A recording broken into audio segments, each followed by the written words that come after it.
Victim blaming কাকে বলে স্পষ্ট করে জানাতে হবে ও সেটিকে আইনের আওতায় আনতে হবে। বহুবার আমরা দেখেছি যে কোনো ঘটনা ঘটার পরেই মহিলাদের মধ্যে বা যার সঙ্গে এই ঘটনাটি ঘটেছে তার মধ্যে কোনো ধরনের খুঁত খোঁজার চেষ্টা করা হয়, যাতে এইটুকু বলা যায় যে হয়তো তারই কোনো দোষে তার সঙ্গে এই ঘটনাটি ঘটেছে। বারে বারে এটা পরিষ্কার করা দরকার যে কোনো ঘটনা ঘটার সময় যে মানুষটির সঙ্গে ঘটনাটি ঘটছে তার দোষ থাকে না, এবং এই ভিকটিম ব্লেমিং এর বড় বড় অভিযোগ, যেটি আসলে যে কোনো কেসের মধ্যে কার যে সিরিয়াসনেস, সেই সিরিয়াসনেসের উল্টো দিকে দাঁড়ায় এবং তাকে তাচ্ছিল্যে পরিণত করে, যেটি আমরা আরজি করের কেসেও দেখতে পাবো যে প্রিন্সিপাল এই কথাটি বলেছিলেন যে অত রাত্রেবেলায় ওই মহিলা সেমিনার কক্ষে কি করছিলেন, নিজের দায়িত্ব জ্ঞানহীনতার পরিচয় দিয়েছিলেন যে সেই হাসপাতালে 36 ঘন্টা ডিউটি করার পরেও সেই মহিলার কাছে কোনো সুরক্ষিত বিশ্রামাগার ছিল না। এই প্রত্যেকটি বিষয়কে মাথায় রেখে ভিকটিম ব্লেমিং কি এবং কেন তাকে আইনের আওতায় আনা উচিত সেই বিষয়ে জোর দেওয়া অত্যন্ত জরুরি।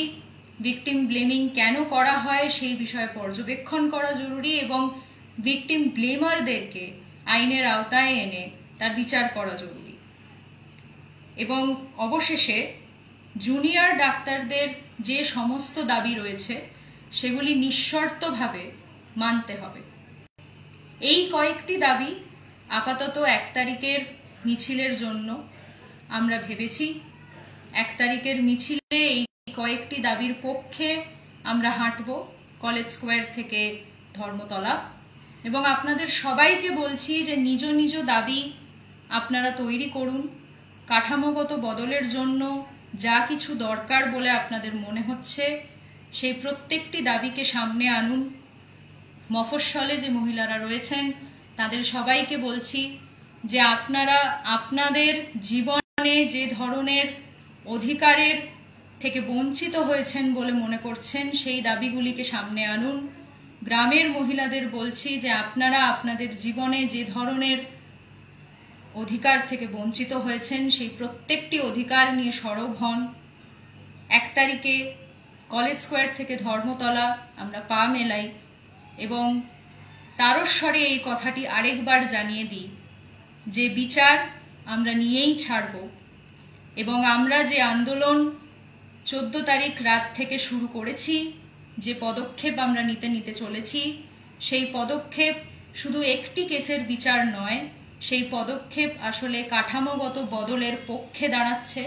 এবং যতদিন না আমরা আমাদের এই সমাজকে বদলাতে দেখছি, যতদিন না পিতৃতান্ত্রিক মানসিকতার বদল দেখতে পাচ্ছি, ততদিন এই লড়াই, এই আন্দোলন জারি থাকবে। তারই একটি প্রতিস্ফলন 1 তারিখের এই মিছিল। আপনাদের সবাইকে অনুরোধ করব আপনারা সবাই আসুন এবং যোগ দিন, এবং একসাথে আমরা আমাদের দাবিগুলিকে স্পষ্টভাবে সামনে রাখি। ক্রেডল ফার্টিলিটি সেন্টার, সন্তান সুখ এখন আপনার সাধ্যের মধ্যে।